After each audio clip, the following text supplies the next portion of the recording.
you got to be a big leaguer to get that bass, and he's a big leaguer. Yeah. I was very grateful, and he loved that 63 precision. Well, that's awesome. great. And so, how did this current lineup that you have come together? Because I know you've been with since what? It's 2006. I've been with Stephen for about 6 years now, almost 7 years. Michael's been with us with Stephen the longest. Okay. Yeah, Michael Thomas, the guitar player. It was a perfect fit.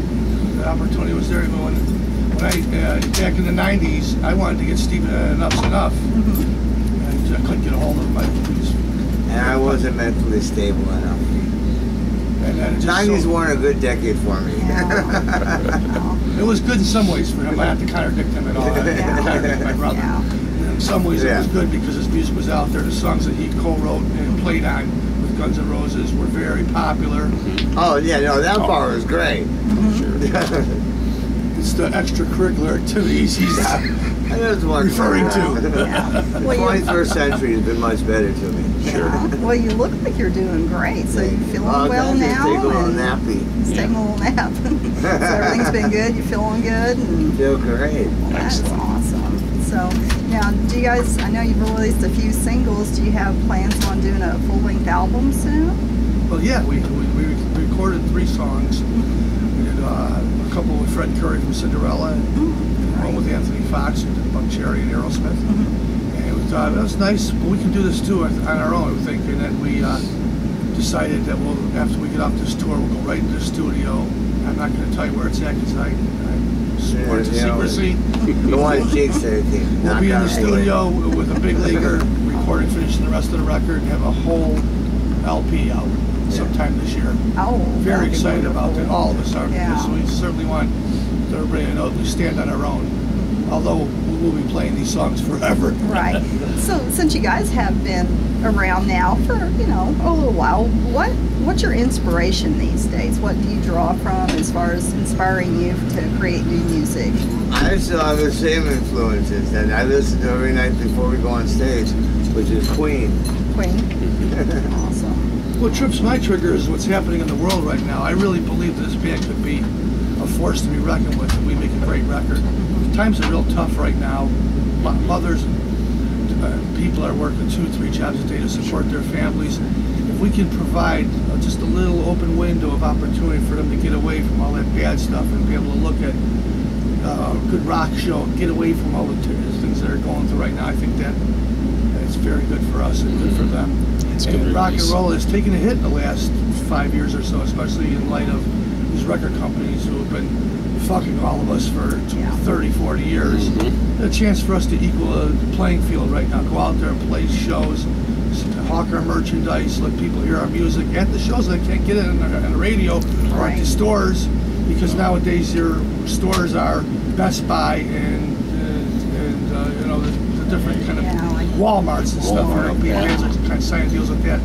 I just want to bring it back to the old days again, where music's #1 first and most important. Right. And go out there and take it to the streets. That's how That's what we've been doing. We have our new singles, and we've been doing just like they did in the 50s and 60s. You have a single, you do shows, you sell the single at the show, and you play the single every night. And we have 3 singles, and we've been doing it, and it's a lot of fun. And the best part is we're playing the GNR songs that I helped write with the Slash and Absent Documentary. Sure. Those knuckleheads. And they're such powerful songs that in between those we're playing our Adler's Appetite, our original stuff, and it doesn't skip a beat. That's awesome. And the songs have held up so great over the years too. Yeah, those songs will always hold up. Oh yeah. We were watching on YouTube the other day something at Disneyland where they were playing Welcome to the Jungle. They had a whole little skit with a Wookiee with a Wookiee and a Star Wars thing. It was fabulous. And they had a Slash, with the hat and the hair. A Wookiee Slash. And a little Wookiee. It was great. That is great. So those songs, of course, are going to hold up. And all the new ones are holding up. And every night we're seeing more and more people singing our songs too. Awesome. That's the exciting part. That is.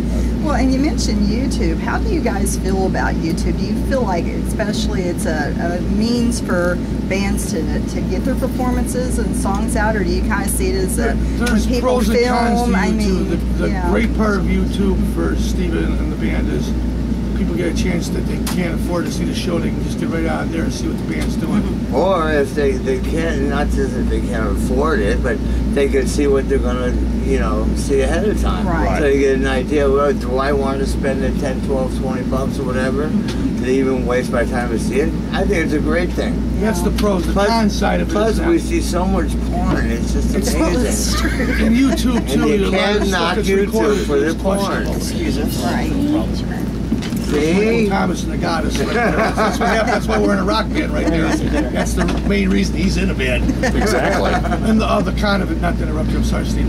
The cons of it are people get on the internet to see that stuff, and a lot of these shows are recorded on small little cameras and On their phones, and yeah. they sound questionable at best. Oh, yeah. I don't like that. If I had my way, I wish bands would have a chance to just press the button. That show's not going to be on there. It doesn't Right. sound good. Right. Right. It's not the band's fault. It's Oh, the no. fidelity of the performance. And let's face it, we're a rock and roll band. Yeah, but when I was growing up, it was like if somebody went to a concert and they had the cassette tape Right. and the cassette recorder, they stuck it in their shirt and they recorded a concert.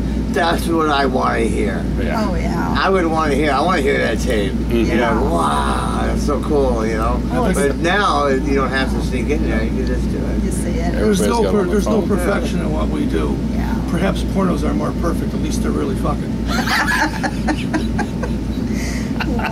Well, and I'm sure too with the internet and things and social media, that has to help a lot these days with promotions and different things too. Yeah, we're reaching a lot of people. Twitters and all this stuff. There's just hundreds of thousands of people following us and watching our stuff every single day. That's flattering. Oh, yeah. Great for That the ego. That is awesome. We just want the shows to be great. At the end of the day, that's our main objective. Is we really want to leave a great performance and an indelible mark with you. So when we leave, you go, man, I got to see that band again. Oh yeah.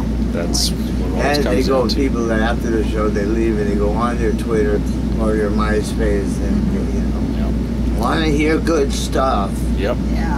I've already heard enough bad things in my life. I like to hear the good things now. Absolutely. And that's a great way for fans to, especially people to share their experiences and everything these days and spread the word about bands. they Spread like the a lot. word. That's I an like it. important thing. Spread it. Spread it. Spread it. That's right. So, and I'm sure you guys get asked the same stupid questions all the time. What is something that you'd really like to say to the fans that maybe that you wouldn't have an opportunity to in most interview settings? Well, thank you for all the support and all the love and prayers that I've been getting on my Twitter and email and the fans coming out to the show. Just thank you for all your love and support, and I could still use all the prayers I can get. Thank you. You support your favorite bands. Keep it out there. Keep rock and roll strong like the old days. That's what it's going to take. It's an army of us together will make it happen. Well, and speaking of the old days, it seems like there's a real resurgence these days of everything 80s. Is that helping too, you think? Of course, but that was the last of the real rock and roll, of the guitar rock. Then Right. it turned into the whole grunge thing, where anybody who knew 3 chords are all of a sudden, making records and stuff. So Right. that was like the end of my era generation of rock, and I mean that was like they called it heavy rock for a reason. They did. Right. They sure did. Especially, I don't know why that guitar solos became a bad thing either. They're not a bad Because band. Yeah, that was not- crazy. You've been People- lied to. I know, I people- love guitar people solos. Start, It's people like- making records don't know how to do Yeah, solos. I guess So it's that's John Lennon it. said it the Yeah. best. He said every great song deserves a great guitar solo, It and I does agree. indeed. And, I do. and we live by those words. Yeah, and a good Good. drum solo too. Well, I don't know about that. All I know, like Every the hands concert, tapping anyway. and the feet Every tapping. concert. Yeah. That's Every it. concert. That's right. Very well It said. does. Outstanding. Well, that is really awesome. I can't say how much I'm looking forward to seeing you guys tonight. I think it should be a great Yeah, it's a time. great venue here to Voodoo. Oh. Like I said Yeah, earlier, it's a lot of great great venue. bands have played here. Yeah. Good sound system. This is a proper gig for us. It Yeah. should never be any smaller than this. Good. Yeah. Find my way. Yeah. Yeah. Well, Yeah. We be had around arenas every night. Yeah, but, Norway. I love arenas, and it's not an ego thing. I just want to reach as many people as I can. It's so hard. We're getting older. Sure. And you play every night. I want to play to 3, 4, 5,000 people instead of 3, 4, 500. Right. However, an audience is an audience, and if it's packed and if it shows, we are happy. We give the same show for objective 10 people or for 10,000 people. Right. Correct. Thank you. That is so awesome. Well, I Fantastic. just, appreciate so much you guys coming to Kansas City. Not enough bands come Love here, Kansas so City. yeah. We're home So, with John Deere trucks. oh, and great barbecue. Great And barbecue. barbecue, Yeah. rock and roll. Yeah. Absolutely. When I was a little kid, I tried out for the Kansas City Royals baseball Oh, you team. did? Well, awesome. Yeah, to see what happened. He's there. Well, you probably had a much more exciting life, not, that's wonderful.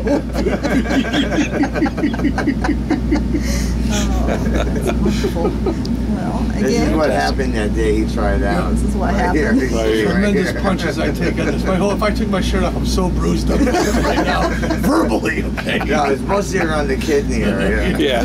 Kidney punches. Oh. Well, do you guys ever get to do anything enjoyable when you're on the road? Like maybe go see a ball game? Or do you guys No. get to do anything No. fun at all No time. besides play? That time. There's playing, sleeping, interviews. Sleeping, Yeah. interviewing?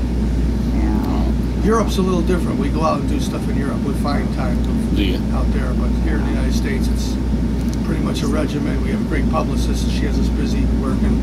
And then when we're not working, we're trying to get some rest in the back of the bus. Oh, yeah. Because after the show, the concert's not over. It's 2 more hours of signing stuff and Sure. saying hi to everybody. Because people have been waiting for years to say hi to Stephen and I. So Absolutely. That's true. That's we true. try to cross all the T's and dot all the I's while we're out on the road. It's very serious.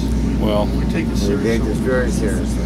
And, Well- and it seems like in Europe too that metal and hard rock has stayed popular there no matter what over the years. Yeah, and- different and- mindset over there. So Yeah, it's a different planet. It's a different world. South America too. Oh yeah, I've South heard Latin America they're is so awesome. passionate about their rock. Yeah. Europe is the same thing. Yeah. So what's some of the favorite places you played in Europe? in Europe, anywhere over in Anywhere? England. Yeah. In England? I love the Amsterdam. UK. Oh God, I'd love to go to download Spain is sometime. Spain and Italy have been great to us. I gotta be honest with you. Norway's terrific too. yeah. Turkey. All the countries Turkey. really very embracing. As a matter of fact, we just Yugoslavia. played Paris. It was wonderful. Yeah, we've been pretty much everywhere except for Russia. We want to go to Russia this Yeah, year. we went Oh, to that would be Russia. wonderful. We haven't done a lot. We only played a little bit in Germany, so I think the next run over in Europe will be able to hit Germany, maybe to Russia as well. Outstanding. Hopefully in the warm because it's freezing out there. Yeah, the Russian winter or any Yeah, they're Scandinavian tough. winter is People are brutal. built tough. They got thick skin. Like Yeah, elephants. big kidding. skin people. No kidding. Okay. You're about 15 minutes. About 15 minutes. Well, again, thank you guys so Thank you, much. Crystal. Thank you very so much. much. Thank you, Honor. Thank you, brother. Very nice to meet you guys. Yeah, very nice. Keep Got up good the team great together. work. Oh, thank you. Thank you.